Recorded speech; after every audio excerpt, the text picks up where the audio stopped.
ఎంతో మంది తెలియని వాళ్ళు మతం మార్చుకున్న వాళ్ళని మళ్ళీ తిరిగి హిందూ ధర్మాన్ని తెచ్చిన వాళ్ళు వీళ్ళు.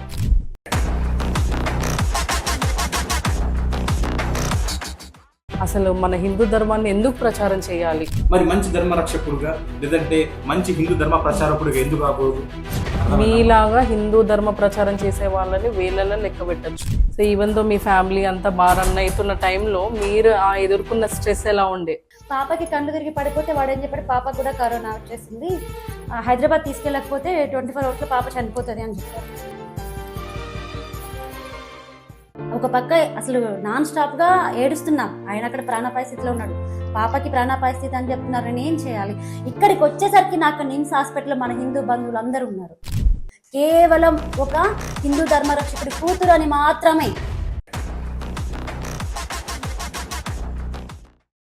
సత్యనారాయణ బాబా అనే మహారాజు 27 సంవత్సరాల నుంచి అన్నం నీళ్ళు లేకుండా ఉన్నాడు. విశ్వాసం, నమ్మకం. అయితే ఇప్పుడు ఇతన్ని హిందూ ధర్మంలో సాధారణంగా ఈరోజు శివమాల వేసుకున్నారు కాబట్టి పూర్తిగా కరుడుగట్టిన హిందుత్వవాదిగా తయారయ్యారు కాబట్టి తిరిగి హిందుత్వంలోకి ఆ సినిమా ఏంటి, నువ్వు నచ్చిన సినిమాలో వెంకటేష్ లాగా ఒక కళ ఉండేది, నాకు డ్రీమ్ ఉండేది, పెద్దగా అయిన తర్వాత ఐఏఎస్ ఆఫీసర్ కావాలనే రకంగా. అంటే ఇక్కడ ఐఏఎస్ కాదు, ఒక మంచి పాస్టర్ కావాలనుకున్నా. బైబిల్ చదివి వచ్చి ఉండాలి, దయ్యాల్ని వెళ్ళగొట్టాలి, రోగాలు నయం అవ్వాలి, ఎస్ నామంలో అనగానే అన్ని ఇంకా అందరు పరిగెత్తుకుంటారు. పోతుంది అని చెప్పిన వెంటనే నాకు ఒక్కదాన్ని ఏం చేయగలుగుతాను చెప్పండి? పక్కకు సపోర్ట్ ఎవ్వరూ లేరు, అందరు మా సరౌండింగ్స్ లోనే ఉంటారు చుట్టాలు, కానీ ఒక్క చుట్టం కూడా రాలేదు.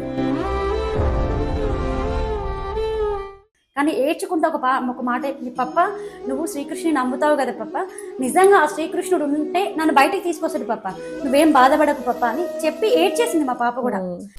సర్వధర్మాన్ పరిత్యజ్య మామేకం శరణం వ్రజ అహంతో సర్వ పాపేభ్యో మోక్షయిష్యామి మా శుచః. అంటే అన్ని ధర్మాలని విడిచిపెట్టేసాయి, నేనున్నానని ఒకటి నమ్ము, అంతే చాలు, దానివల్ల నేను నీకు మోక్షాన్ని ఇస్తా అని చెప్తున్నాడు.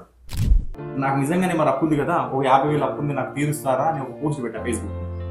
32 గంటల్లో 61,000 రూపాయలు వచ్చినాయి. మీ భార్యకి నమ్మకం కలిగించడానికి మీరు ఏం చేశారని?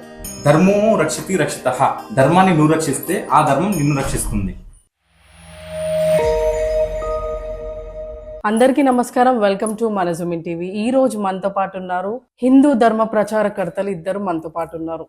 ఎంతో మంది తెలియని వాళ్ళు మతం ఎంతో మార్చుకున్న వాళ్ళని మళ్ళీ తిరిగి హిందూ ధర్మాన్ని తెచ్చిన వాళ్ళు వీళ్ళు. సో ఈ రోజు మనతో పాటు ఉన్నారు నరేష్ గారు అండ్ సుధా గారు. మోక్ష ధర్మ ట్రస్ట్ ద్వారా ఎంతో మందిని మంచి వేలో నడిపిస్తున్నారు, మళ్ళీ మన హిందూ ధర్మాన్ని ఏంటో అందరికి గుర్తు చేస్తున్నారు వీళ్ళు. సో వీళ్ళతో మాట్లాడదాము. నమస్తే నరేష్ గారు అండ్ సుధా గారు, thank you so much.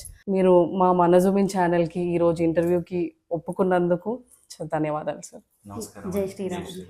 Sir, నేను ఫస్ట్ టైం మీ వీడియో చూసినప్పుడు నాకు ఎంతో ఆనందంగా కలిగింది. ఎందుకంటే చాలా మంది ఈ నిర్ణయం తీసుకోరు. ఫస్ట్ ఆఫ్ ఆల్ నాకెందుకు అని అనుకుంటారు, నేను ఎందుకు చేయాలి, నేను జాబ్ ఎందుకు వదులుకోవాలి, నా లైఫ్ని ఎందుకు వదులుకోవాలి, అసలు మన హిందూ ధర్మాన్ని ఎందుకు ప్రచారం చేయాలి అని చాలా మంది అనుకుంటారు. సో మీకు ఆ ఆలోచన అనేది ఎందుకు వచ్చింది? ఆలోచన అంటే మనం ఈ పని మనం కాకపోతే ఇంకెవరు చేయలేరు. ఎందుకనంటే నా చిన్నప్పుడు నేను మతం మారిన తర్వాత నాకు ఒక పెద్ద కళ ఉండేది అనమాట. ఆ సినిమా ఏంటి, నువ్వు నచ్చిన సినిమాలో వెంకటేష్ లాగా ఒక కళ ఉండేది, నాకు డ్రీమ్ ఉండేది, పెద్దగా అయిన తర్వాత ఐఏఎస్ ఆఫీసర్ కావాలనే రకంగా. అంటే ఇక్కడ ఐఏఎస్ కాదు, ఒక మంచి పాస్టర్ కావాలనుకున్నా. నేను. సో మంచి పాస్టర్ కావాలంటే ఏం చేయాలి? బైబిల్ చదివి వచ్చి ఉండాలి, దయ్యాల్ని వెళ్ళగొట్టాలి, రోగాలు నయం అవ్వాలి, ఎస్ నామంలో అనగానే అన్ని ఇంకా అందరు పరిగెత్తుకుంటూ రావాలి. రైట్, అర్థమైందా? సో నేను మంచి పాస్టర్ అవ్వాలనుకున్నాను కాబట్టి మళ్ళీ మంచి పాస్టర్ అవ్వాలి అని అంటే అనుకున్నట్టుగానే బైబిల్ మొత్తం చదివా. నాకు ఎక్కడ మంచిగా అనిపించలేదు. సరే పాస్టర్స్ దగ్గర దొరుకుతున్నానంటే అక్కడ వాళ్ళ దగ్గర అంతా వాళ్ళని మోసం చేయడము, మోసపూరితమైన మాటలు మాట్లాడము, వాళ్ళు మనుషుల దగ్గర ఒకలాగా బిహేవ్ చేయడము, మనుషులు లేనప్పుడు ఒకలాగా బిహేవ్ చేయడం, అది నాకు నచ్చలేదు అనమాట. 2000 నుంచి 2010 వరకు దాంట్లో ఉన్నాను. 10 నుంచి ఏంటంటే 2020 వరకు నేను నా పనులు నేను చేసుకుంటూ వచ్చాను అనమాట. యాజ్ యూజువల్ గా జాబ్స్, కొన్ని దగ్గర టెలికాలర్ గా, ఇంకొక మార్కెటింగ్ జాబ్స్, టీచింగ్ అట్లా చేసుకుంటూ వచ్చా. అయితే ఎప్పుడైతే ఈ ఇంటర్నెట్ వాడకం పెరిగిందో 2015 నుంచి 2020 మధ్యన వాడకం విపరీతంగా పెరిగింది. ప్రతి ఒక్కరు యూట్యూబ్ ఓపెన్ చేసి చూడడము, లేదంటే ఫేస్బుక్ ఓపెన్ చేసి చూడడం, అప్పుడు చాలా జరిగేది అనమాట.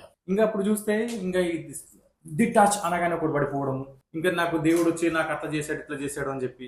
అవును. నాకేమనిపించింది అని అంటే ఇదంతా చాలా మంది ఫ్రాడ్ చేస్తున్నారు. సో బైబిల్లో మంచి లేదు.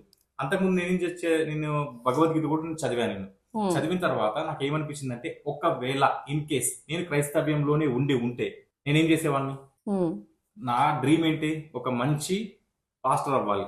ఒకవేళ నేను క్రైస్తవ్యంలోనే ఉండి నా క్రైస్తవ్యం నచ్చితే నేను ఏం చేసేవాడిని? మీరు చెప్పండి ఆన్సర్. మీరు అందులోనే ప్రచారం చేసి అందులోనే ఉండేవాళ్ళు, అంటే లైక్ ఆ ధర్మం కోసం ప్రచారం చేసేవాళ్ళు, ఆ మతం కోసం ఆ మతం కోసం. ఎవరిని మార్చేవాడిని అప్పుడు నేను?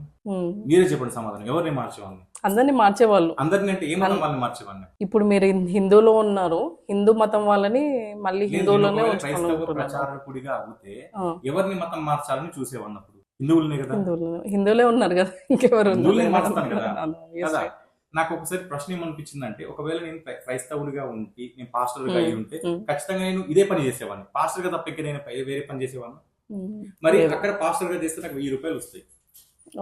అదే పని హిందూ ధర్మం కోసం నేను పని చేస్తా. రూపాయి వచ్చినా చాలు, రూపాయి రాకపోయినా చాలు, నాకు అనవసరం.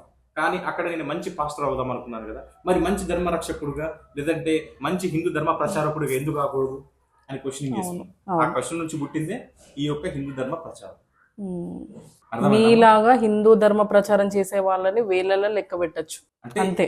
వేలల్లోనే లెక్క పెట్టచ్చు నిజంగానే. కానీ వాళ్ళు వేలల్లో ఉన్నారు, లక్షల్లో ఉన్నారు. అవును. క్రైస్తవ మత ప్రచారకులు అనే వాళ్ళు వేలల్లో లక్షల్లో ఉన్నారు. కానీ హిందూ ధర్మ ప్రచారం కోసం పనిచేసేవారు మనం వేలల్లోనే మనము లెక్క పెట్టచ్చు, అంతే. అది కానీ ఇది ఎందుకు నిలబడ్డాము అని అంటే, మమ్మల్ని చూసి ఇంకొంతమంది అయినా నిలబడతారు అని మేము గట్టిగా నిల్చోవడం జరిగింది. అది దీని వెనకాల ఉండేది క్లుప్తంగా మీకు చెప్పాలి. సో ఈవెన్ దో మీ ఫ్యామిలీ అంతా బాగా రన్ అవుతున్న టైంలో మీరు ఆ ఎదుర్కొన్న స్ట్రెస్ ఎలా ఉండే ఇనీషియల్ గా ఇది స్టార్ట్ చేసినప్పుడు? ఇది స్టార్ట్ చేసినప్పుడు అయితే కుటుంబం నుంచి అయితే వ్యతిరేకత వచ్చింది. దాంతో పాటు సంఘం నుంచి కూడా వ్యతిరేకత వచ్చింది. క్రైస్తవ సంఘం అంటే మా సంఘం ఉంటది కదా, అక్కడ నుంచి వ్యతిరేకత వచ్చింది. నీవు దేవుడికి వ్యతిరేకంగా వెళ్తున్నావు కాబట్టి దేవుని ఉగ్రత నీ పైకి వస్తుంది, నీవు నిత్య నరకంలో. అయితే మీరు చర్చికి వెళ్ళే వాళ్ళు అయితే? అవును, ఎప్పటి నుంచి? చిన్నప్పటి నుంచా లేదంటే 2000 సంవత్సరం నుంచి 2010 వరకు చర్చికి వెళ్ళేవాడిని. అంటే మీ ఫ్రెండ్స్ ద్వారానా లేకపోతే ఎవరు చెప్పడం వల్ల మీరు వెళ్ళారు? చెప్పడం వల్ల, దాంతో పాటు ఇంకా అక్కడ పరిచయమైన వాళ్ళ వల్ల నేను ప్రభావితం అయ్యి వెళ్ళడం జరిగింది. Okay okay. అయితే మీరు తర్వాత నెక్స్ట్ ఇది ప్రచారం వచ్చారు ఇందులో, లైక్ మీ భార్యను కూడా తీసుకురావడానికి కారణం ఏంటి? ఒకటండి, ఎప్పుడైనా మీరు గుర్తుపెట్టుకోండి, పాస్టర్ అనేవాడు మళ్ళీ ఎగ్జాంపుల్ పాస్టర్ దగ్గరికి వస్తాడు. ఏ పాస్టర్ అయినా కానీ ఒంటిగా వాడు ప్రచారం చేయడు, ఖచ్చితంగా వాళ్ళ భార్యతో పాటు వెళ్తాడు. మీరు చూడండి, ఎక్కడైనా చూడండి, భార్య భర్త కలిసి దైవ సేవ అని చెప్పేసి వాళ్ళు చేస్తూ ఉంటారు. సో తను ఒక టీచర్, ఒకప్పుడు ప్రైమరీ టీచర్, పిల్లలకు చెప్పేది. అవునా? అంటే పిల్లలకు చెప్పడం, ఇది కూడా ఏంటి, మన ధర్మం గురించి 10 మందికి చెప్పడంలో తప్పేముందని చెప్పేసి తనను మెల్లిమెల్లిగా మోటివేట్ చేసుకుంటూ ముందు నాకు సహాయకురాలిగా తీసుకుని కొంచెం కెమెరా పట్టుకో అలా చెప్తూ ఒక రోజు డైరెక్ట్ గా ఒక పబ్లిక్ ఒక 2 ఉన్నారు, వాళ్ళ దగ్గర నువ్వు చెప్పాయని చెప్పేసాను. అప్పుడు ఆ విధంగా మెల్లిమెల్లి తను కూడా నేర్చుకుని నాతో పాటు కంటిన్యూ అవుతుంది. ఓకే. సో వాళ్ళకి ఆ నమ్మకం కలగడానికి ఏదన్నా ఇన్సిడెంట్ జరిగిందా? అంటే వీళ్ళు ఏ నమ్మకం? కంప్లీట్ గా ఇంకా ఈ కరెక్టే మనం చేసేది అని మీ భార్యకి నమ్మకం కలిగించడానికి మీరు ఏం చేశారని? అంటే పర్టికులర్ గా అంటూ నేను ఏం చేయలేదు. ధర్మో రక్షితి రక్షితః. ఓకే, ధర్మాన్ని నువ్వు రక్షిస్తే ఆ ధర్మం నిన్ను రక్షిస్తుంది కదా. ఇప్పుడు ఎవరైనా చూసేది చివరికి సక్సెస్ మాత్రమే. ఎవరైనా భార్య గాని భర్త గాని లేదంటే అమ్మ గాని నాన్న గాని ఎవరైనా కానీ చూసేది సక్సెస్ చూస్తారు. అయితే నేను హిందూ ధర్మం గురించి అప్పుడు నేను టీచర్ గా ఒక దగ్గర జాబ్ చేసుకుంటూ కొన్ని పోస్టులు పెట్టేవాడిని, చాలా మందికి ఆలోచింపజేసే విధంగా. సో తను ఏమనేదంటే, హిందువులు ఇంత అంటున్నారు కదా, మరి ఒక కొంతమంది మనం అప్పిచ్చే వాళ్ళకు డబ్బులు ఇచ్చేది ఉన్నాం కదా, దాంట్లో పాస్టర్లు కూడా ఉన్నారు మళ్ళీ. మరి ఇదంతా చేయడం తెలిస్తే వాళ్ళు మనకు ఫోర్స్ చేస్తారు కదా అని తను నన్ను అడిగింది. అడిగినప్పుడు ఏం చేశానంటే, నాకు నిజంగానే మరి అప్పు ఉంది కదా, ఒక 50,000 అప్పు ఉంది, నాకు తీరుస్తారా అని ఒక పోస్ట్ పెట్టా ఫేస్బుక్ లో. 32 గంటల్లో 61,000 రూపాయలు వచ్చినాయి 32 అవర్స్ లో. అప్పట్లో చాలా మంది షాక్ అయిపోయారు. ఈవెన్ మా తమ్ముడు కూడా నాకు ఛాలెంజ్ చేశాడు అనమాట. అంత కష్టపడి రాస్తున్నావు, ఎందుకు రాస్తున్నావు, నీ లైకుల కోసమా అంటే, నేను లైకుల కోసం ఎప్పుడు కూడా నేను చేయలేదు. నాకు కరెక్ట్ అనిపించింది నేను చేశాను. కరెక్ట్ అనిపించడం కాదు, నాకు ధర్మం అనిపించింది చేశాను. ఎందుకంటే కరెక్ట్ అనే అందరికి అనిపిస్తుంది, కానీ ధర్మం అని మాత్రం అందరికి వర్తిస్తుంది. సో అప్పుడు ఏంటంటే తను కూడా అర్థం చేసుకొని నిజంగానే హిందువుల సపోర్ట్ ఇంత ఉంటుందా? తనకు కూడా ఒకసారి కరోనా టైంలో అనిపించింది. నీ మాటలో చెప్తా ఒకసారి అది. మాకు ఏంటంటే కరోనా ఫస్ట్ అటాక్ ఉంటుంది కదా, అప్పుడు మా సార్కి కరోనా వచ్చింది. ఓకే. చాలా అంటే స్టార్టింగ్ లోనే ఫస్ట్ అటాక్ లోనే వచ్చేసింది కరోనా. టాప్ 10 లోనే వచ్చింది కదా, అంటే టాప్ 100 టాప్ 100 లో మా ఊర్లో అయితే ఫస్ట్. ఊర్లో మా ఊర్లో అయితే కరోనా కేసు లేదు. నిజామాబాద్ డిస్టిక్ లోనే 10 మెంబర్స్ లో 100 మెంబర్స్ లో వచ్చింది. కరోనా వచ్చినప్పుడు ఏ చుట్టాలు ఎవరు కూడా రాలేరు, దరిదాపుల దగ్గర వరకు కూడా రాలేరు. దాని తర్వాత ఏమైపోయిందంటే తినను హాస్పిటల్ అడ్మిట్ చేసాము, లాస్ట్ స్టేజ్ అని చెప్పారు డాక్టర్లు. ఇంటికి వచ్చిన దాకా మీకు నమ్మకం లేదు, అయిపోయింది అని చెప్పేశారు. సరే అని తినను 6th ఫ్లోర్ లో అడ్మిట్ చేశారు. మా పాపకి ఏంటంటే ఎప్పుడు కూడా ఫాదర్ని వదిలిపెట్టి ఉండలేదు, నాన్నని వదిలిపెట్టి ఎప్పుడు ఉండలేదు. నాన్న అని చెప్పి 3-4 డేస్ కట్ల తిరిగి పడిపోయింది పాప. పడిపోయిన తర్వాత హాస్పిటల్ తీసుకెళ్తే అది కరోనా టైం. చిన్న వాళ్ళని కూడా డాక్టర్స్కి అడ్మిట్ చేశారు కదా, అపాయింట్మెంట్ చేశారు. పాపకి కళ్ళు తిరిగి పడిపోతే వాడు ఏం చెప్పాడు, పాపకు కూడా కరోనా వచ్చేసింది, హైదరాబాద్ తీసుకెళ్ళకపోతే 24 hours లో పాప చనిపోతుంది అని చెప్పారు. ఆ టైంలో నా బాబు చిన్నగా 3-4 years ఉంటాయి మా బాబుకి. బాబుని పట్టుకొని పాపని పట్టుకొని పైన ఫ్లోర్లో, ఈయన 6th ఫ్లోర్లో 5th ఫ్లోర్లో పాపని పట్టుకొని నేను ఉన్నా. చనిపోతుంది అని చెప్పిన వెంటనే నాకు ఒక్కదాన్ని ఏం చేయగలుగుతాను చెప్పండి? పక్కకు సపోర్ట్ ఎవ్వరూ లేరు, అందరు మా సరౌండింగ్స్లోనే ఉంటారు చుట్టాలు, కానీ ఒక్క చుట్టం కూడా రాలేదు. చేతిలో చిల్లి గవ్వలేదు, రూపాయి కూడా డబ్బులు లేవు నా చేతిలో. కానీ నేను ఆ టైంలో ఏం చేయగలగాలి? ఒక పక్క భర్త ప్రాణాపాయ స్థితిలో ఉన్నాడు, పాప 24 hours లో చనిపోతుందని చెప్పారు. ఆ సిచ్యువేషన్లో ఒక ఆడపిల్లగా నేను ఏం చేయగలుగుతాను చెప్పండి? కానీ ఏం లేదు, మా సార్ ఒకటే పెట్టాడు, ఒక వీడియో పెట్టాడు, మా పాపకి ఇట్లా కరోనా వచ్చింది, ఎవరైనా పాపకి అంటే ఆర్థిక సహాయం అని ఫస్ట్ అక్కడ చెప్పలేము, ఎవరైనా మా పాపకు హైదరాబాద్ వచ్చింది సహాయం చేయండి అని చెప్పారు. ఒక్కొక్కరు 3-4 మాస్కులు వేసుకొని, హిందూ బంధువులు మాత్రమే వచ్చారు, వేరే వాళ్ళు ఎవరు రాలేరండి. వచ్చి అంబులెన్స్ కి ఇక్కడ వాళ్ళే పే చేసి, మన ఏదైతే ఇందూరు ఉందో నిజామాబాద్ ఉందో అక్కడ అంబులెన్స్ కి పే చేసి దాంట్లో 2 cylinders పెట్టారు, ఆక్సిజన్ సిలిండర్స్ పెట్టి భాగ్యనగరం హైదరాబాద్ కి పంపించారు. నీమ్స్ హాస్పిటల్ కదా, హాస్పిటల్ కి పంపిస్తే నాకు హైదరాబాద్ కొత్త, నాకేం తెలీదు, బాబు ఆకలిని ఏడుస్తున్నాడు, ఇక్కడ ఆపి తినిపిస్తే పాప చనిపోతుంది అని చెప్పారు. ఒక పక్క అసలు నాన్ స్టాప్ గా ఏడుస్తున్నాం, ఆయన అక్కడ ప్రాణాపాయ స్థితిలో ఉన్నాడు, పాపకి ప్రాణాపాయ స్థితి అని చెప్తున్నారు, నేను ఏం చేయాలి? ఇక్కడికి వచ్చేసరికి నాకు నిమ్స్ హాస్పిటల్లో మన హిందూ బంధువులు అందరూ ఉన్నారు, వాళ్ళకు పిల్లలు ఉన్నారు, వాళ్ళకి భార్య ఉంది, ఆల్రెడీ కరోనా పేషెంట్ అని చెప్తున్నారు. ఆ అమ్మాయిని ముట్టుకుంటే మాకు కరోనా వస్తుందేమో అన్న ఆలోచన వాళ్ళలో రాలేదు. కేవలం ఒక హిందూ ధర్మరక్షకుడి కూతురు అని మాత్రమే. ఓకే, వాళ్ళు నాకు చుట్టాలు కాదు, నిజంగా మీరు ఇప్పుడు ఏడుస్తున్నారు కదా, నేను ఆ సిచ్యువేషన్ ఫేస్ చేశాను. ఎవరు రాలేరు, చేతిలో రూపాయి డబ్బులు లేవు. కానీ అక్కడికి వచ్చిన హిందూ బంధువులు మొత్తం ఒక్కొక్కరు నా చేతిలో, ఒకళ్ళు 2000, ఒకళ్ళు 5000, ఒకళ్ళు 10,000, ఒకళ్ళు 20,000, నీకు ఎంత కావాలని చెప్పి, ఆల్రెడీ కరోనా పేషెంట్ అని చెప్పి మా పాపను ఎత్తుకునే ఓపిక కూడా నాకు లేదు. వాళ్ళందరూ ఇట్లా చేతుల మీద ఎత్తుకొని లోపలికి తీసుకెళ్లారు. లోపలికి తీసుకెళ్తే బాబు ఆకలంటే ఒక అన్న తీసుకెళ్లి టిఫిన్ తీసుకొచ్చి ఇడ్లీ, ఇప్పటికి నేను అది మర్చిపోలేను, ఇక్కడే జరిగింది, ఇక్కడ ఉన్న వాళ్ళే మళ్ళీ ఇడ్లీ తినిపించారు బాబుకి. వాడు సతాయిస్తే ఎత్తుకొని భుజాల మీద వేసుకొని అటు ఇటు ఆడిపించుకుంటూ ఒక తల్లి ఎలా తినబెడతాదో అలా తినబెట్టారు మా బాబుకి. తినబెట్టిన తర్వాత పాపకి అన్ని, చాలా జర్నలిస్టులు కూడా వచ్చారు, అందులో జర్నలిస్టులు వచ్చారు, పెద్ద వాళ్ళు ఇన్వాల్వ్ అయ్యారు. పాపకి అన్ని టెస్టులు చేసిన తర్వాత పాపకి ఏం లేదని చెప్పారు. ఈవెన్ నా పాపకి ఫీవర్ కూడా లేదు, 100కి 100% టోటల్ హెల్తీ పాప, టోటల్ హెల్తీ. అదే రోజు ఈయనకు కూడా కరోనా నెగిటివ్ వచ్చి అదే రోజు ఆయన కూడా హాస్పిటల్ నుంచి బయటకు డిశ్చార్జ్ అయ్యారు. నైట్ 1 అవుతుంది ఇక్కడ, నేను రిటర్న్ వెళ్ళాను. అంటే అది మిస్కమ్యూనికేషన్ అయిందా? తినకి అది పాజిటివ్, కానీ అప్పటికి 15 days అవుతుంది. 15 days తర్వాత టెస్ట్ చేస్తే నెగిటివ్ వస్తుంది కదా, నెగిటివ్ వచ్చింది. పాపకి మాత్రం కరోనా లేదు, ఏం లేదు. కానీ డాక్టర్స్ అలా చెప్పారు, 24 hours లో తీసుకోకపోతే చనిపోతుంది. అయితే ఈయన, నేను ఏడ్చుకుంటూ అంబులెన్స్ ఎక్కుతున్నాను, ఈయనకి బయటికి రానిస్తలేరు. కానీ బలవంతం మీద బయటికి వస్తే ఒకటే మాట చెప్పాడు, మనకి పాపకి బ్రతికే రాత ఉంటే బ్రతుకుతుంది, లేకపోతే నువ్వు ఏం చేయలేవు, నేను ఏం చేయలేను, సుధా ఏడవకు అని చెప్పి ఒక ధైర్యం ఇచ్చారు. కానీ మా పాప ఒకటే మాట చెప్పింది, ఆల్రెడీ ఆక్సిజన్ లెవెల్స్ పడిపోతున్నాయి, పాపకి డౌన్ అయిపోయింది. కానీ ఏడ్చుకుంటూ ఒక మాట చెప్పింది, పప్ప నువ్వు శ్రీకృష్ణుని నమ్ముతావు కదా పప్ప, నిజంగా ఆ శ్రీకృష్ణుడు ఉంటే నన్ను బయటికి తీసుకొస్తాడు పప్ప, నువ్వేం బాధపడకు పప్ప అని చెప్పి ఏడ్చేసింది మా పాప కూడా. కానీ దగ్గరకు వచ్చి పట్టుకునే స్థితిలో తను లేదు, తిను లేరు, ఇద్దరు లేరు. చిన్న బాబుని పట్టుకొని ఆ బ్యాగ్ లో ఒక బట్టలు, స్వెటర్స్, చలికాలంలో ఉంది, స్వెటర్స్, దుప్పట్లు, ఎవరైనా వస్తారేమో నా చుట్టాలు, నా పిల్లల్ని, నా బాబుని తీసుకెళ్తారేమో, ఎందుకంటే ఆల్రెడీ కరోనా పేషెంట్ మధ్యలోకి వెళ్తున్న బాబు, వాడినన్నా కనీసం సేవ్ చేయొచ్చేమో, నాదంటే వదిలే, పెద్దగా ఉన్నాను, ఎలాగోలా నేను అడ్జస్ట్ అవుతాను. కానీ ఒక్క చుట్టం రానప్పుడు నా ఆత్మీయ బంధువులు వచ్చారు, నేను ఆ స్థితిలో ఉన్నా అని తెలిసిన, నిజంగా ఆ రోజుకి నాకు వాళ్ళు దేవుళ్ళే. ఇంకోటి ఏంటంటే హైదరాబాద్ లోనే దండబాయి నాగరాజు ఒక అన్న ఉన్నాడు, అన్ననే కదా ఇంకా 1 గంట, అంటే చాలా మంది ఉన్నారు, ఎగ్జాంపుల్ చెప్తున్నా, ఒక నాగరాజు అన్న అని నైట్ 1 గంటకి అన్న ఏంటన్నా మీకు కూడా ఫ్యామిలీస్ ఉన్నాయి కదా అన్న అంటే, ఏముందన్నా నాకు ఒక గోశాల ఉంది, ఆ గోశాలలో 15 రోజులు పడుకుంటా, ఇంటికి పోను. నాకు వేరే ఊరు వచ్చింది అనుకో చచ్చిపోతా, ఆ గోశాలను చచ్చిపోతా. ఏదో ఒకరు చనిపోయేదాన్నే కదా, ఏదో ఒకరు చనిపోయేవాన్నే కదా. నీకోసం వచ్చాను కదా, నా జన్మ ధన్యం అయిపోయింది. అంతకు మించి ఇంకెవరు నిజంగా. అయితే అక్కడ ఇంకా బయటకు వెళ్ళిపోమన్నారు మమ్మల్ని. అన్ని టెస్ట్లు చేసిన తర్వాత ఈ పాపకు మంచిగా ఉంది, ఇక్కడ కరోనా పేషెంట్ దగ్గర ఉంచొద్దు, బయటకు వెళ్ళిపోయినాను. బయటకు వచ్చి 12 అవుతుంది. ఏం చేయాలి? భాగ్యనగరంలో ఉన్నాను, నేను ఇంటికి ఎట్లా వెళ్ళాలి? కానీ అన్నయ్య వాళ్ళు వచ్చి మళ్ళీ నైట్కి మధ్యాహ్నం బాబుకి ఇడ్లీ తినిపించారు, నైట్కు పిల్లలు ఆకలి ఏడుస్తుంది, పాప కూడా అప్పటికి క్యూర్ అయిపోయింది, ఆకలి ఏడుస్తుంది. అన్నయ్య వాళ్ళు వెళ్ళి చాలా దూరం ఉంటుంది, వెళ్ళి పార్సల్ తీసుకొచ్చి తినబెట్టి వాళ్ళిద్దరికి మళ్ళీ ఈయనకి 6 డిశ్చార్జ్ అయిపోయింది. అక్కడి నుంచి కార్ బుక్ చేసి ఇక్కడ వరకు బుక్ చేసి ఈయనతోటి మళ్ళీ ఈయనతోటి పిల్లల్ని నన్ను అక్కడ ఎక్కించిన తర్వాత నేను బయలుదేరేంత వరకు నాతోటే ఉన్నారు. ఇప్పుడు కరోనా వచ్చి మన డిస్ట్రిక్ట్స్ లలో ఒక 10-15 రోజులు కాలేదు, అసలు ఎవడు దగ్గరికి రావట్లేదు. ఆ టైంలో వీళ్ళంతా వచ్చి నిలబడ్డారు చూసారా, ప్రాణాలకు దిగించి. అంతకు మించి తెలుసు కరోనా వస్తే చచ్చిపోతే ఆ టైంలో అందరు చచ్చిపోయిన వాళ్ళు అసలు.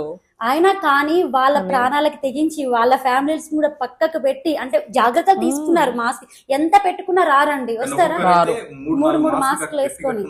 తెలియదు కదా వాళ్ళకి ఏమన్నా అవుతుందేమో, కానీ వాళ్ళు ఒక్కటే అన్నారు, నరేష్ మేము ఒక 15 రోజులు బయట ఉంటాం, కావాలంటే ఎక్కడన్నా ఒక పొలాల్లోకి అయినా పడుకుంటాం, కానీ నువ్వు మాకు ముఖ్యం, మీరు మాకు ముఖ్యం.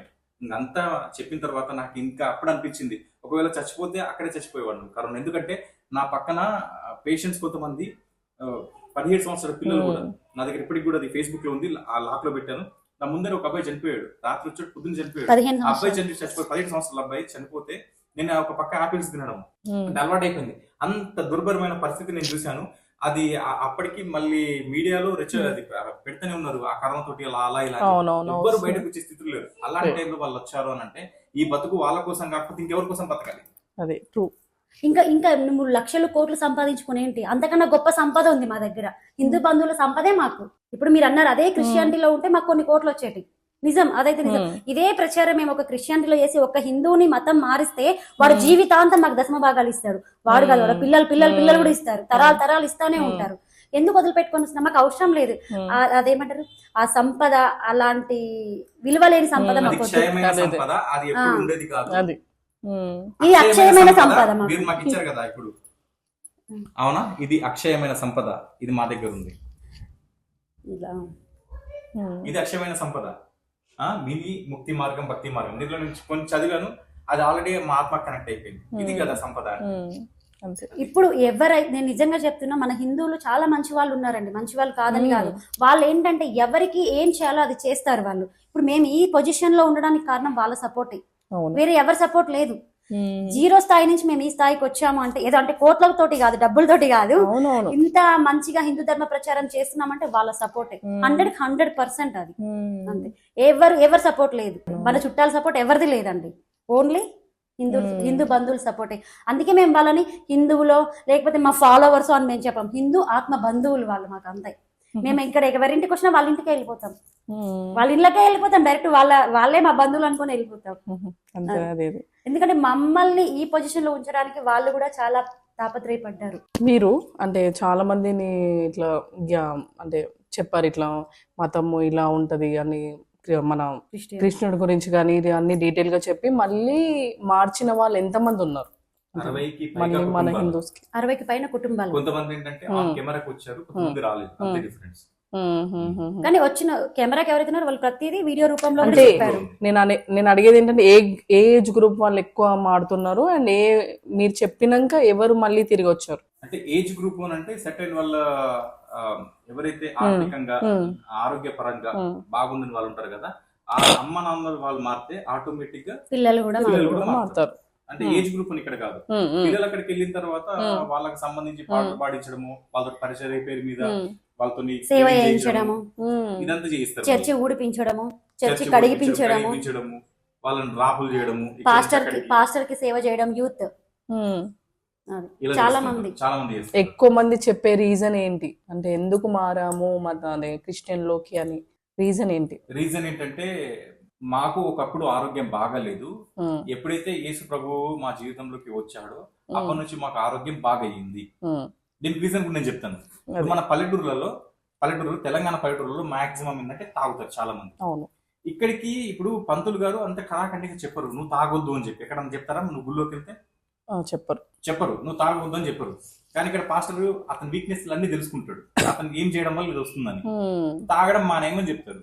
ఇంక అక్కడే సగం రోగం క్లోజ్.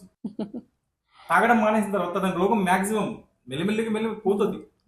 సో అతను ఏమనుకుంటాడు అంటే, నా జీవితంలోకి యేసు ప్రభు రాగానే ఒక తాగుబోతుగా ఉన్న నన్ను, ఒక వ్యభిచారిగా ఉన్న నన్ను, ఇదే నిజంగానే ఎవరినన్ను అడగండి, నన్ను ప్రభు మార్చేసుకున్నాడు, తాగుబోతున్నా నన్ను మార్చేసుకుని నువ్వు ఆల్రెడీ మానవని చెప్పింది పాస్టర్.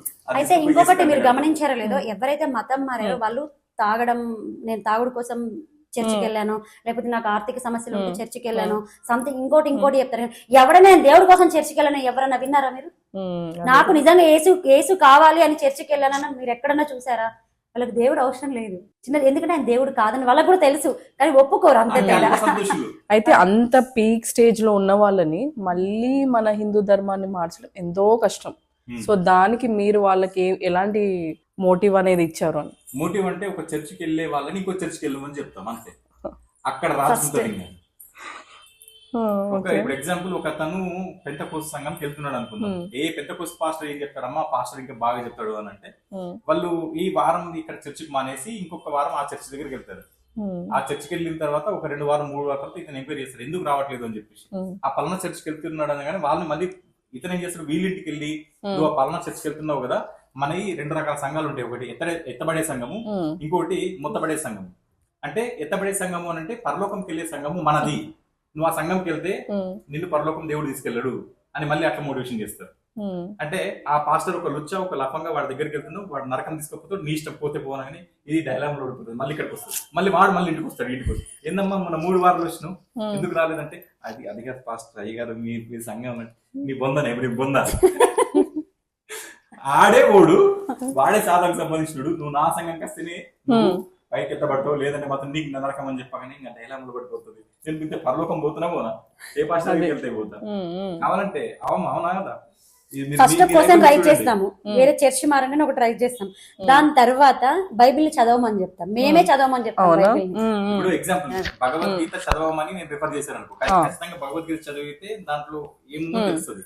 బైబిల్ చదివిన తర్వాత వాళ్ళకు చదువుకున్న వాళ్ళైతే బైబిల్ చదివిన తర్వాత ఏ పాస్టర్ దగ్గరికి వెళ్ళారు, ఫస్ట్ వాడు మానేసి మొట్టమొదటి పని ఏంటంటే చర్చికి వెళ్ళాడు, వాడు ఫుల్ స్టాప్ అక్కడ పడుతుంది.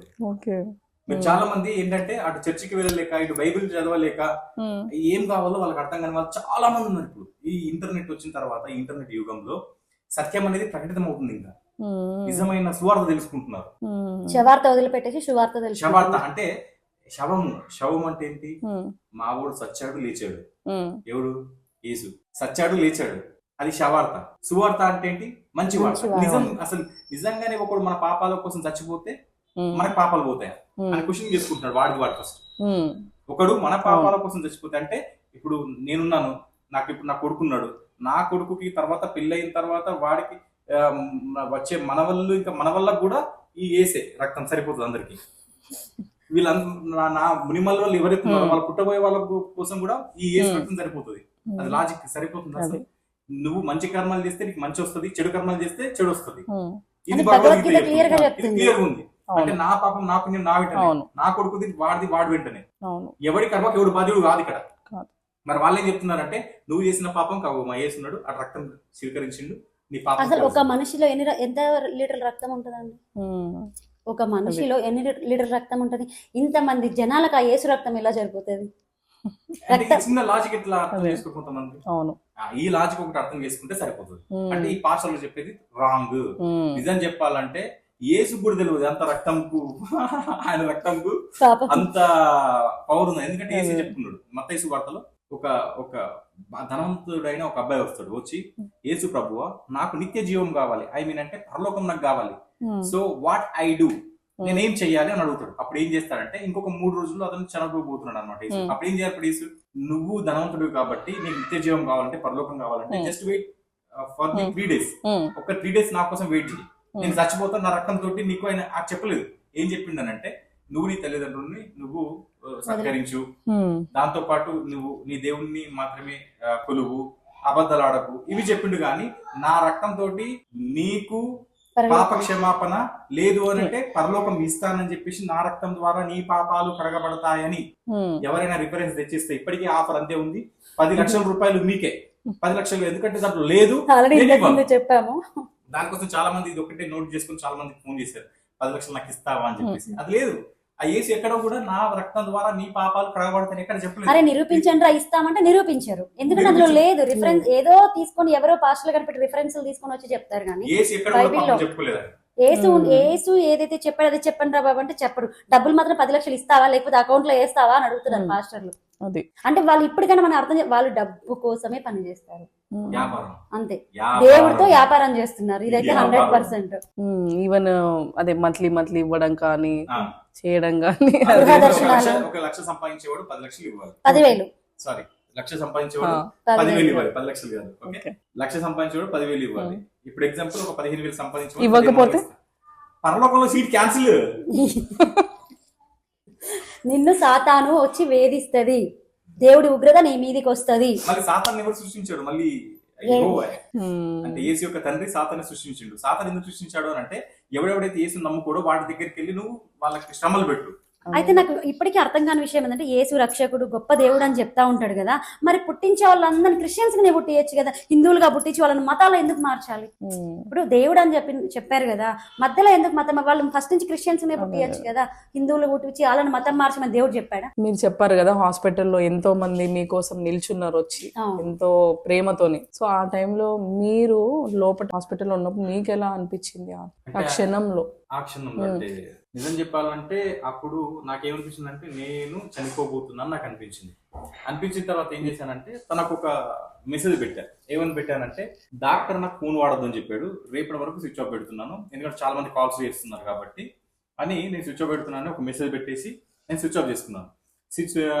స్విచ్ ఆఫ్ చేసిన తర్వాత నాకు ఒక ప్రశ్న వచ్చింది. నాకు ఎట్లాగో చనిపోబోతున్నా నాకు అర్థమైపోయింది. ఎందుకంటే నాకు కాళ్ళు లెగట్లేదు, చేతులు లెగట్లేదు, కనీసం ఒక అడుగు తీసి ఒక అడుగు కూడా పెట్టట్లేదు నేను. అంటే ఛాతిలో మొత్తం బరువు ఆ స్టేజ్ మొత్తం ఊపిరితిత్తులకు పట్టేసింది అనుకుంటా నాకు తెలిసి అది ఆ వైరస్ అనేది. ఆ టైంలో ఏం చేశానంటే ఎట్లాగో నాకు కాళ్ళు లేవు చేతులు లేవు. ఇప్పుడు బెడ్ మీద పడుకున్నాను.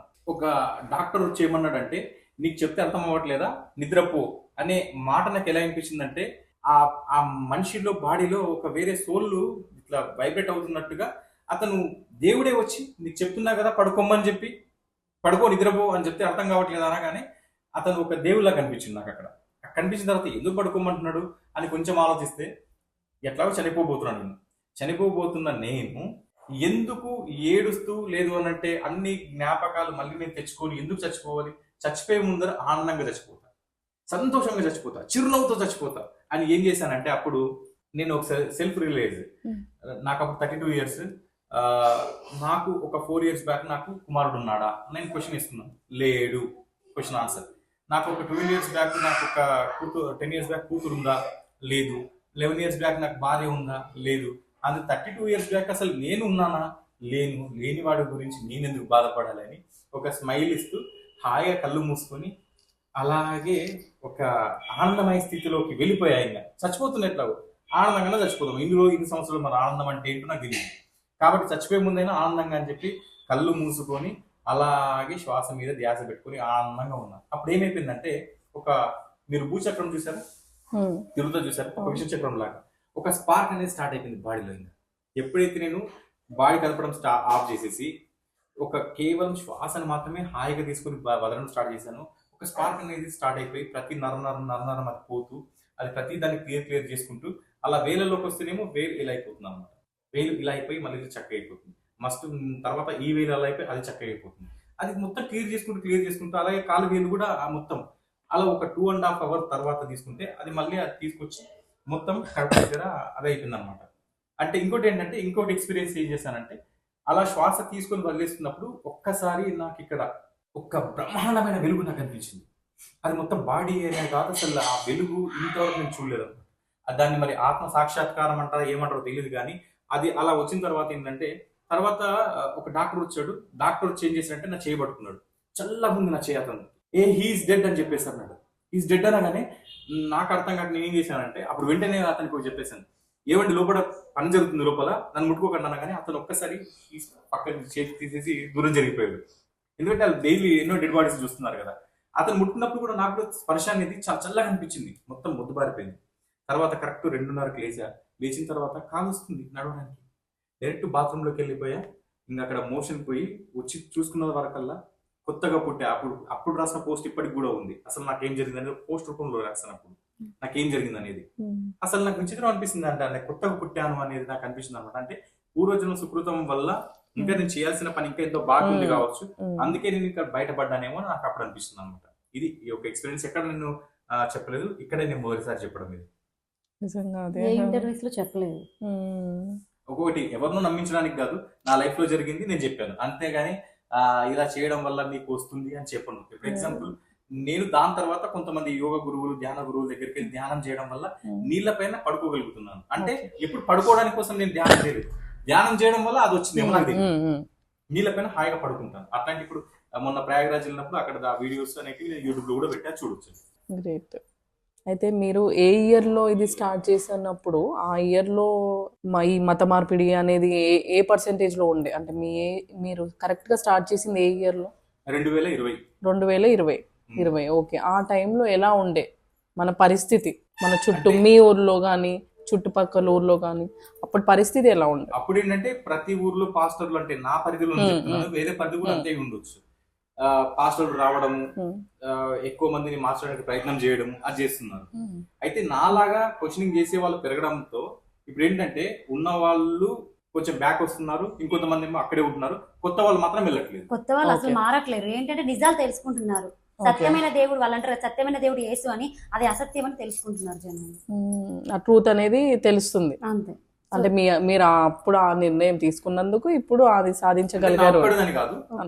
మాలాగా కష్టపడేట వాళ్ళు చాలా మంది, అందరి భావాలు ఒకటే అవ్వడం వల్ల ఇది పాసిబుల్ అవుతుంది. మేమే కాక ఊర్లలో ఉన్న వాళ్ళు కూడా ప్రశ్నించడం మొదలు పెట్టారు. మత మార్పిడిలో వస్తే తరిమి కొట్టడం మొదలు పెట్టారు.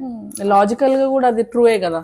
మనము దేవుడు, సపోజ్ నేను ముస్లింలో పుట్టి ఉంటే మేబీ నేను అందులోనే ఉండేదాన్ని, హిందూలో పుట్టాను కాబట్టి నేను హిందూలోనే ఉంటా. ఇప్పుడు ఎగ్జాంపుల్, నన్ను దేవుడు కనుక బయట దేశంలో ఎక్కడో నన్ను పుట్టించుంటే నేను నాకు ఈ వేద భూమి లేదంటే కర్మభూమి అని గంగనో మన గోదావరి లేదంటే బాసారనో నాకు తెలిసేది కాదు కాబట్టి నేను ఖచ్చితంగా చచ్చినట్టు దాంట్లో ఉండేవాడినేమో. It is not our fault కదా, అది మన ఫాల్ట్ కాదు. సో మీరు చెప్పేది ఏంటంటే అది మనం హిందూలో పుట్టాం కాబట్టి మనం హిందూలోనే ఉందాం, అంతే అంతే అంతే. మళ్ళీ ఇక్కడ ఉన్న క్రిస్టియన్స్ అందరు హిందువులే, వాళ్ళు ఇప్పుడు ఉన్న క్రిస్టియన్స్ వాళ్ళందరూ హిందువులే. ఎందుకు అంటారేమో, ఎందుకంటే వాళ్ళు ఇక్కడ భారతదేశంలో పుట్టారు కాబట్టి వాళ్ళు హిందువులు, వాళ్ళేం ఇజ్రాయెల్ నుంచి రాలేరు. కాకపోతే వాళ్ళ నాన్నలో వాళ్ళ తాతలో మతం మారారు కాబట్టి వాళ్ళు కన్వర్ట్ క్రిస్టియన్స్, అంతే. వాళ్ళు హిందువులే. ఇజ్రాయెల్ నుంచి వచ్చి మన అమ్మాయిని పెళ్లి చేసుకోలేదు. వాళ్ళ నరాల్లో ప్రవహించేది హిందూ రక్తమే. అది తాత ముత్తాతలు అయితే హిందువులే కదా, వాళ్ళ డిఎన్ఏనే కదా, వేరే డిఎన్ఏ అయితే రాదు కదా. అంటే మీకు తెలిసిన ప్రకారం ఇది ఎప్పుడు స్టార్ట్ అయ్యి ఉంటది ఈ చేంజెస్ అనేది? ఈ చేంజ్ అని ఇప్పుడు కాదు, కొన్ని వందల సంవత్సరాల క్రితమే అది నాటిన విత్తనం ఇది. ఇప్పుడు ఐ సినిమాలో వైరస్ ఎట్లా ఉంటుందో, జే అనే వైరస్ అన్నమాట, జీసస్ అనే వైరస్, అది ప్రపంచం మొత్తం పాకేయాలని చూస్తున్నారు, మన భారతదేశం అని కాదు. ఒక రాజ్యాధికారం కావాలంటే ఒక మతం ఖచ్చితంగా ఉండాలి. కానీ వాళ్ళకి తెలియని విషయం ఏంటంటే, ఎన్ని మత మార్పిడి కుట్రలు వచ్చినా, ఎన్ని ఎడారి మతాలు మన దేశాన్ని కొల్లగొట్టాలని చూసినా, సనాతన ధర్మం గొప్పదని తెలుసుకొని రిటర్న్ వెళ్ళిపోతున్నారే తప్ప ఈ దేశాన్ని నాశనం చేయాలనుకున్న వాళ్ళు అలెగ్జాండర్ నుంచి ఎవరైనా గానీ వెనక్కి తిరిగి వెళ్తారు. కానీ వాళ్ళ ఎవరైతే ఈ దేశాన్ని దేశం కాకుండా, అంటే ఈ హిందూ ధర్మాన్ని లేకుండా చేద్దాం అనుకుంటున్నారో, పరమాత్ముడు సర్వధర్మాన్ని పరిత్యజ్య అని చెప్పినట్టుగా ఎవరో ఒక రూపంలో ఖచ్చితంగా తన పని తను చేసుకుంటూ వెళ్ళిపోతాడు. ఎన్నో దాడులు జరుగుతున్నాయి మన భారతదేశం మీద, దండయాత్రలు జరుగుతున్నాయి. ఎందుకు హిందూ ధర్మాన్ని నాశనం చేయాలి, సనాతన ధర్మం అంటే ఏంటో లేకుండా చేయాలి అని ఇప్పటి నుంచిగా జరుగుతుంది. అప్పటి నుంచి ఇప్పటి వరకు జరుగుతూనే ఉన్నాయి. ప్రతి ఎడారి మతాలు మన దేశం మీద మన తింటూ మనల్ని మతాలు మార్చాలని చూస్తున్నారు. సపోజ్ ఒక సామెత చెప్తా మీకు, ఒక ఎవరైనా అంటారు పెద్దవాళ్ళ ఊర్లలో, తినేది మొగుడు తిండి, పాడేది ఏమంటారు, మిండెడు పాట అంటారు కదా. తినేది హిందువుల తిండి, భారతదేశం తిండి, పాడేది ఇజ్రాయెల్ పాట పాడుతున్నారు. హిందువుల తిండి తింటూ ఇజ్రాయెల్ పాట పాడుతున్నారు.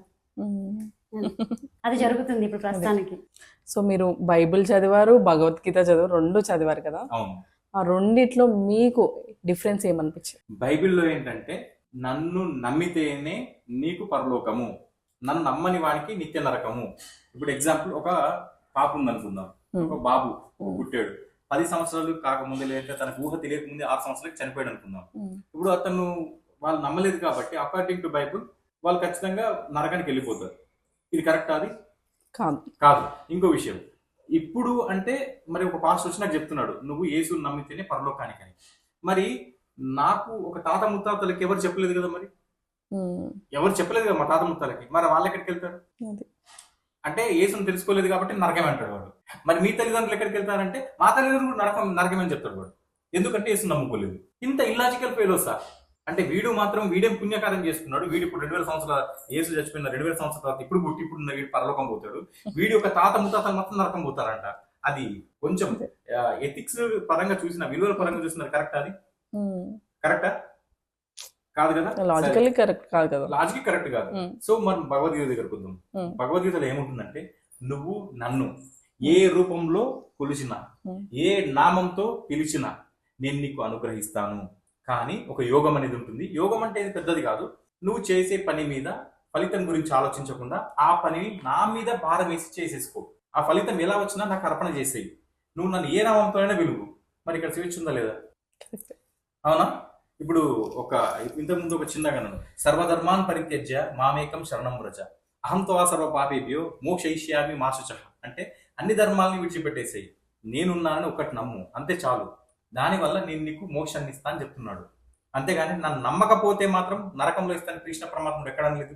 నువ్వు శివుని కొలుసుకో, రాముని కొలుసుకో, కృష్ణుని కొలుసుకో, అమ్మవారిని కొలుసుకో, అన్నిట్లో ఉండేది ఆ పరమాత్మ తత్వమే అని చెప్తున్నాడు. ఈవెన్ వాళ్ళకి తెలియని విషయం ఏంటంటే యేసుని కొలుసుకున్నావని నీకు యేసు రూపంలో ఇస్తా అంటున్నాడు. ఇంతకు మించి ఇంకా మాకు స్వాతంత్రం ఎక్కడ? కాదండి, ఇప్పుడు రాళ్లతోటి కొట్టే వాడిని ఏమంటారు? దారెమ్మటి పోతే రాళ్లతోటి ఎవరన్నా కొడతారు, వాళ్ళని ఏమంటారు? మనం ఇప్పుడు దారెమ్మడి పోతా ఉన్నాం, దారిలో నడుచుకుంటూ వెళ్తా ఉన్నాం, ఒకతను రాళ్ళు తీసుకొని కొడితే అతన్ని మీరేమంటారు? పిచ్చోడు అంటాం. మామూలు వ్యక్తి అయితే రాళ్లతో కొడతాడా? కొట్టారు. పిచ్చోళ్ళు అయితేనే కొడతారు. నన్ను నమ్మకపోతే రాళ్లతోటి కొట్టడి, విగ్రహారాధన చేసే వాళ్ళని రాళ్లతోటి కొట్టు, నన్ను కాక వేరే వాళ్ళని కొలిసే వాళ్ళని రాళ్లతోటి కొట్ట చంపండి అన్నవాన్ని ఇప్పుడు నీ కూతురు అయినా సరే, నీ కొడుకైనా సరే, వాడిని చంపేసినా సరే నన్ను నమ్మకపోతే అని చెప్తున్నారు. వాళ్ళని మనం పిచ్చోళ్ళనన్నా ఏమనాలి? పిచ్చోళ్ళనే అంటాను. పిచ్చోడు సైకోడు దేవుడు ఎలా అవుతాడు? పిచ్చోళ్ళు సైకోలు శాడిస్టులు దేవుడు అవుతాడు ఎక్కడన్నా? కొంచెం ఆలోచించాలి. సైకో, అందుకే అతన్ని ఏమంటారంటే సైకో గాడ్. సైకో గాడు అని. గాడ్ అంటే జీవోడి గాడు కాదు, గాడు సైకో గాడు అంతే. అది మోక్ష ధర్మ ట్రస్ట్ అనే పేరు ఎలా వచ్చింది? అంటే ధర్మాన్ని నువ్వు నిర్వర్తిస్తే మోక్షం ఆటోమేటిక్ వస్తుంది అనేది దీని యొక్క అంతరార్థం. అయితే మేము ధర్మాన్ని పాటించేవారు ఎక్కువ కావాలనేది ఈ మోక్ష ధర్మాన్ని ట్రస్ట్ పెట్టామన్నమాట. ఇది దాని వెనకాల ఉన్న కారణం. ఏ ఇయర్ లో స్టార్ట్ అయింది? 2020లో మీరు ఎప్పుడైతే స్టార్ట్ చేశారో అప్పుడు ఈ మోక్ష ధర్మ ట్రస్ట్ అనేది క్రియేట్ చేశారు. ఓకే. సో రీసెంట్ గా మీరు ఒక వీడియో పోస్ట్ చేశారు కదా, సో ఆ వీడియోలో ఫండ్ రేజ్ చేయాలి, మీకు కెమెరా కావాలి. ఎందుకంటే అవతల వ్యక్తి ఒక్కొక్క చర్చిలో ఏంటంటే 10 సిస్టమ్స్, 20 కెమెరాస్, ఆ ఎడిటర్స్ ఆయన పెట్టుకుంటారు. టెక్నాలజీ తోటి మన హిందువుల్ని మభ్య పెడుతున్నారు. మేమేంటంటే ప్రతిదీ ఫోన్ లో వీడియో షూట్ చేయడం కానీ, ఫోన్ లో ఎడిటింగ్ కానీ, ఇదంతా కష్టమైపోయింది కొద్దిసేపు. ఎందుకంటే మేము గ్రామ స్థాయిలో ఎక్కువ చేస్తూ ఉంటాం కదా, గ్రౌండ్ లెవెల్లో. అలా చేసేటప్పుడు ఏంటంటే ఎండలో వెళ్తాము, అలా కెమెరా అది ఫోన్ పెట్టి వీడియో తీయడం వల్ల ఫోన్ వేడైపోతుంది, వీడియో కొన్ని ఫండ్ రైజ్ కోసము ఆ రోజు చేసాము. కెమెరా ఎవరైనా సహకరించగలరా మన మోక్ష ధర్మ ట్రస్ట్ కోసం అని ఆ రోజు ఫండ్ రైజ్ చేసాము. కెమెరా సిస్టమ్ కోసం కూడా చేసాము ఆ రోజు. ఓకే, మీరు ఆ రోజు పోస్ట్ పెట్టాము, మేము కూడా చూసాము. మాకు సంథింగ్ మేము కూడా ఏదైనా చెయ్యాలి అని మాకు అనిపించింది. అందుకనే మీకోసం మన జూమిన్ టీవీ తరఫున ఒక కెమెరా కొన్నాం. అది మీకు ఇప్పుడు ఇస్తాం. చాలా ధన్యవాదాలు. So this is for you both. అంటే ఇది మా ఇద్దరి కోసం ఇస్తున్నారని కాదు, అంటే మీరు చేసే ప్రచారం కోసం ఇది అందరికి యూజ్ అవుతుంది. దీంట్లో మీ యొక్క భాగం కూడా ఉంది. అన్న వాళ్ళ పేరు దీంతో పాటు దీనికోసం సహకరించిన మన జూమ్ టీవీకి, అలాగే బెంగళూరులో ఉంటారు రామకృష్ణ అన్న గారు, మీరిద్దరు కలిసి మాకు కెమెరాను ఏదైతే ఉన్నారో అది డొనేట్ చేయడం చాలా ధన్యవాదాలండి. ఎందుకంటే ఈ కెమెరా ద్వారా షూట్ చేసిన వీడియోలు ఎక్కువ మందికి రీచ్ అవుతాయి, క్వాలిటీ కూడా చాలా బాగా వస్తుంది. ఇంకోటి ఏంటంటే బావగారు అని పిలుస్తూ ఉంటాను మీ సార్ని. ఒక్కసారి నన్ను చూశాడు, దాని తర్వాత డైరెక్ట్ ఫోన్ లో మాట్లాడేసి నరేష్ నేను కొనిస్తానని చెప్పేశాడు డైరెక్ట్ గా. ఏంటి అలా అంటున్నారు? మరి ఇంకొక అతను కూడా అన్నయ్య వాళ్ళు రామకృష్ణ ఒక అన్నయ్య అయితే ఆయన కూడా కొనిస్తానంటున్నారు, మరి ఆయన డైరెక్ట్ 60,000 రూపాయలు అంటున్నాడు మరి అని అంటే, లేదు మరి అతను నేను ఒక 30,000 పెట్టుకుంటాను, ఆయనకు ఒకసారి కలపమంటే జస్ట్ కాల్ కనెక్ట్ చేశాను. అతను అన్న బావగారికి 30,000 రూపీస్ పంపించేశాడు. ఇంకా తర్వాత చూస్తే బావగారు ఫోన్ చేసి ఛానల్కి వచ్చేసేయండి, ఛానల్ అని చెప్పలేదు, యాక్చువల్ గా మేమే అడిగాం, ఖచ్చితంగా మేమే ఛానల్లో పోస్ట్ చేద్దామని మేమే రిక్వెస్ట్ చేసాం. అంటే బావగారికి అట్లా ఇష్టం ఏమి ఉండదు కదా నాకు తెలిసి. ఒకసారి ఓపెన్ చేయండి. ఓపెన్.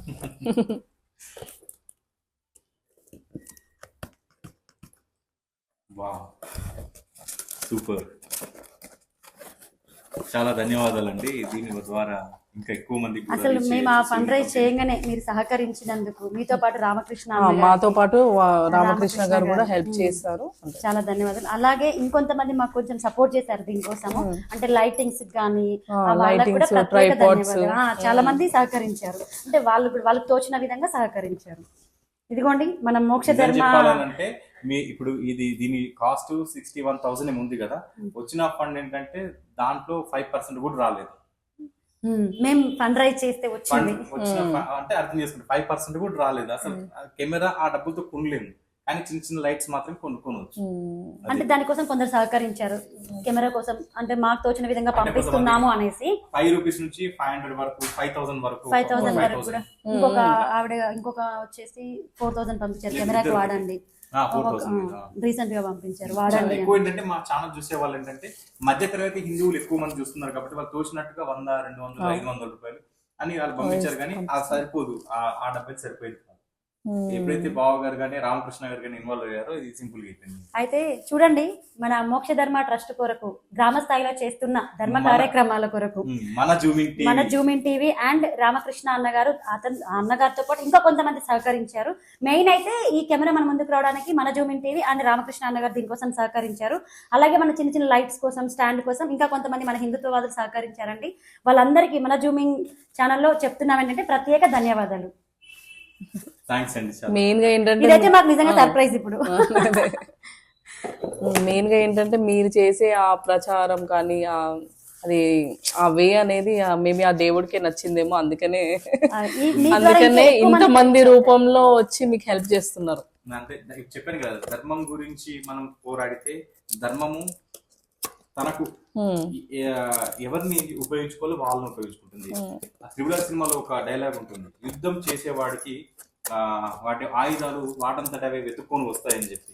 ఇది కూడా అలాంటి ఎగ్జాంపుల్. అది రియల్, ఇది రియల్. మేము యుద్ధం చేస్తున్నాం, ధర్మ యుద్ధం. ఆ ధర్మ యుద్ధానికి కావాల్సిన ఏంటో వాటంతట వచ్చి వస్తున్నాయి. అంటే దానికి కావాల్సిన ఏదైతే ఉందో అది ఆటోమేటిక్ గా దేవుడు సహకరిస్తున్నారు ఎవరో ఒక రూపంలో. అది దేవుడు పంపించినవి ఇవన్నీ చెప్పాలంటే. ఎందుకంటే ఆలోచన కలిగించడం మనసులో రావాలి అన్నా ఎందుకు ఇవ్వాలి అని అనుకుంటున్నాను. ఇంకా మీకు వీడియో చూస్తున్న మీ అందరికి ఒక ఎగ్జాంపుల్ చెప్తున్నాను. ఇది ఈజీ అనుకోకండి.